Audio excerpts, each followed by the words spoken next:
أعوذ بالله السميع العليم من الشيطان الرجيم. بسم الله الرحمن الرحيم وبه نستعين إنه خير ناصر ومعين وصلى الله على سيدنا محمد وآله الطيبين الطاهرين اللهم صل على محمد وآل محمد. عزیزان گرامی سامعین محترم کاروان عطرت، السلام علیکم ورحمۃ اللہ وبرکاتہ۔ امید ہے کہ آپ کا سفر اس منزل مقصود کی طرف، اس ہدف کی طرف کی جسے پروردگار متعال نے ہدف خلقت کا عنوان دیا اور فرمایا وما خلقت الجن والانس الا لیعبدون جاری ہوگا۔ عزیزان گرامی، شرح و ترجمہ مناجات شعبانیہ کے سلسلے میں آپ کی خدمت میں ایک بار پھر حاضر ہوئے ہیں۔ آئیے ساتھ میں مل کے مزید اس دعا کے مطالعے میں آگے بڑھتے ہیں۔ دعا کا جملہ یہ ہے کہ الہی وجعلنی ممن نادیتہ فاجابک، پروردگارہ تو مجھے ان لوگوں میں سے قرار دے کہ جن کو تو پکارتا ہے، فاجابک، اور وہ تجھے جواب دیتے ہیں، تیری پکار کو سنتے ہیں، تیرے بلاوے پر لبیک کہتے ہیں۔ ولاحظتہ فصاعق لجلالک، تو ان پر ایک خاص توجہ کرتا ہے اور تو انہیں خاص اہمیت دیتا ہے، تو وہ تیری عظمت اور جلالت اور شان و شوکت دیکھ کر مدہوش ہو جاتے ہیں، مست ہو جاتے ہیں۔ انہیں پھر کسی اور چیز کا ہوش و حواس نہیں رہتا، مشکل سے مشکل کام ان کے لیے آسان ہو جاتے ہیں، تیری مرضی کو حاصل کرنے کے راستے ان کے لیے ہموار ہو جاتے ہیں۔ اب توجہ کیجیے گا کہ فناجیتہ سرا وعمل لک جہرا، پھر تو مزید ان سے نزدیک ہوتا ہے اور راز کی صورت میں، تنہائی میں ان سے گفتگو کرتا ہے، اور وہ کھلے عام تیرے لیے عمل انجام دیتے ہیں اور تیری عبادت اور اطاعت میں کھلے عام مصروف رہتے ہیں۔ عزیزان گرامی، غور کریں تو ہمیں محسوس ہوگا کہ گویا جن کاموں کو ہم نے اس سے پہلے مناجات میں انجام دینا چاہا یا انجام دیا، اب پروردگار متعال ان کاموں کو انجام دے رہے ہیں۔ دیکھیں، الہی وجعلنی ممن نادیتہ، پروردگارہ مجھے ان میں سے قرار دے جن کو تو نے ندا دی۔ عزیزان گرامی، مناجات کے شروع میں کون تھا جو ندا دے رہا تھا؟ کون تھا جو کہہ رہا تھا کہ واسمع ندائی اذا نادیتک؟ یہ بندہ تھا جو ندا دے رہا تھا۔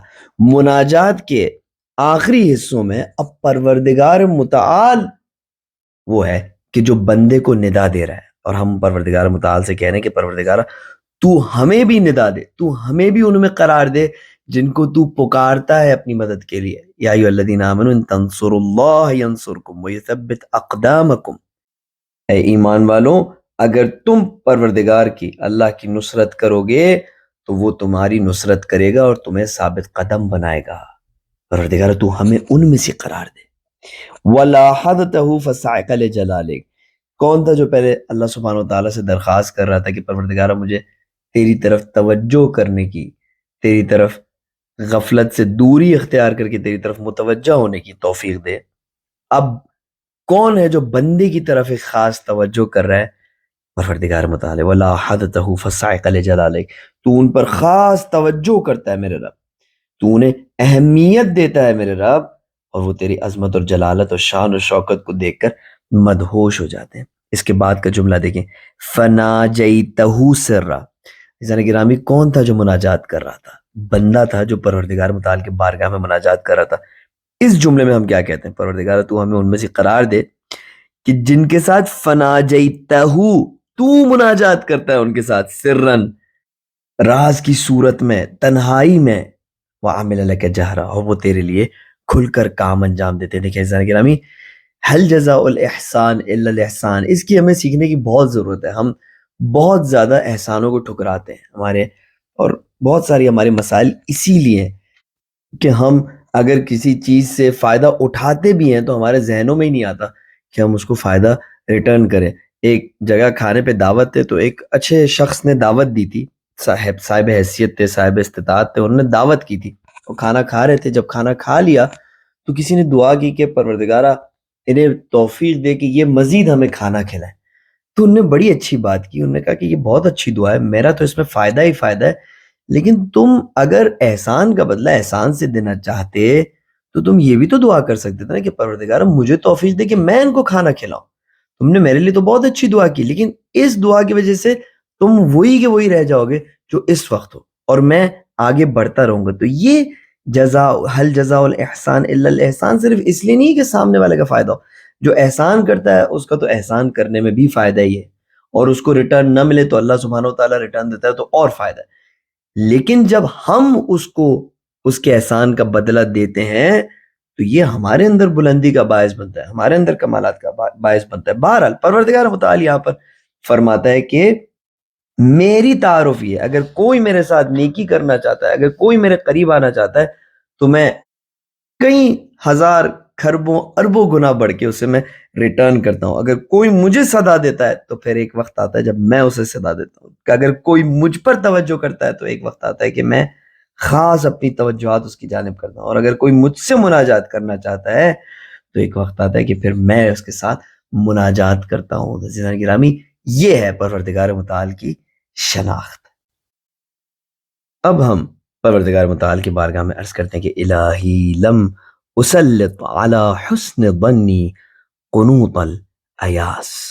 پروردگارہ، میں نے اپنے امیدوں پر یاس اور نا امیدی کو غالب نہیں ہونے دیا. اگرچہ کہ حق یہ تھا کہ جب میں اپنے اعمال دیکھتا ہوں، میں اپنی دوریاں دیکھتا ہوں، میں اپنے افکار دیکھتا ہوں، میں اپنی باتیں دیکھتا ہوں، تو مجھے حق یہ تھا کہ میں نا امید ہو جاؤں اپنے آپ سے. لیکن تیری بزرگی کی وجہ سے لم اسلط علی حسن ظنی قنوط الایاس. پروردگارہ، میں نے اپنے آپ پر یاس اور نا امیدی کے بادلوں کو مسلط نہیں ہونے دیا.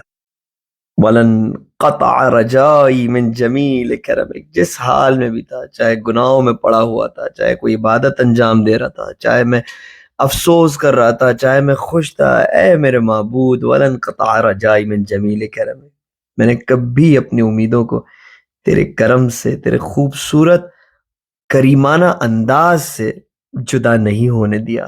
الہی ان کانت الخطایا قد اسقطتنی لدیک فاصفح عنی بحسن توکلی علیک. پروردگارہ، اگر میری خطائیں ان کانت الخطایا، اگر میری خطائیں قد اسقطتنی لدیک، اس بات کا باعث بن چکی ہیں کہ میں تیری نظروں سے گر چکا ہوں، فاصفح عنی بحسن توکلی علیک. اب پروردگارہ ایک ہی مجھ میں اچھی صفت باقی ہے، وہ میرا حسن توکل ہے تجھ پر، وہ میری امید ہے. تو مجھے اسی امید کی وجہ سے فاصفح عنی معاف فرما دے.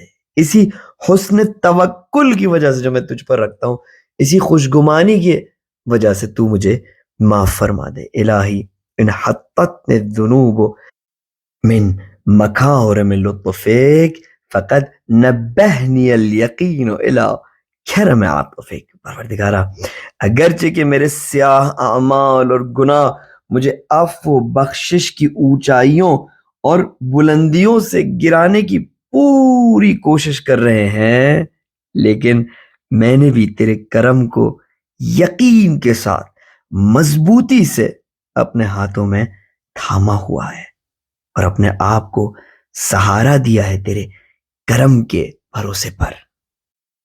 الہی ان انامتنی الغفلت عن الاستعداد لقائک فقد نبہتنی المعرفت بکرم آلائک.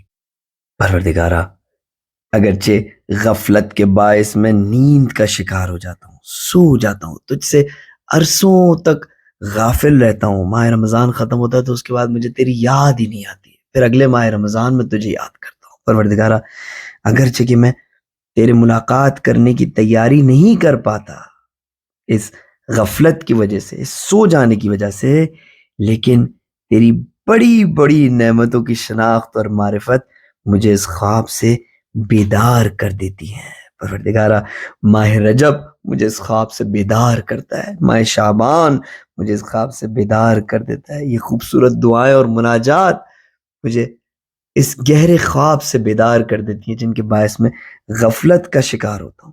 عزیزان گرامی، کبھی انسان پہ کوئی مصیبت آ پڑتی ہے کہ جس کی وجہ سے وہ پروردگار متعال کے بارگاہ میں جاتا ہے، دعا کرتا ہے، گڑ گڑاتا ہے، عرصے تک اللہ سبحانہ و تعالیٰ سے اس مصیبت کے حوالے سے اپنا رابطہ برقرار کرتا ہے، اور پھر وہ کچھ عرصے بعد دیکھتا ہے کہ اب جس چیز کے لیے وہ رو رہا تھا اور گریہ کر رہا تھا اس کی اسے اہمیت ہی نہیں رہی، لیکن اس مصیبت کے نتیجے میں اس کا اللہ سبحانہ و تعالیٰ سے ایک مختلف قسم کا رشتہ اب برقرار ہو گیا ہے، اس کے اور پروردگار متعال کے تعلق میں ایک گہرائی کا اضافہ ہوا ہے۔ یہ سب وہ طریقے ہیں کہ جن کے ذریعے فقط نبہتنی المعرفت بکرم آلائے، پروردگار متعال اپنی مختلف نعمتوں کے ذریعے ہمیں بیدار کرتا ہے۔ الہی ان دعانی الی النار عظیم عقابک فقد دعانی الی الجنت جزیل ثوابک۔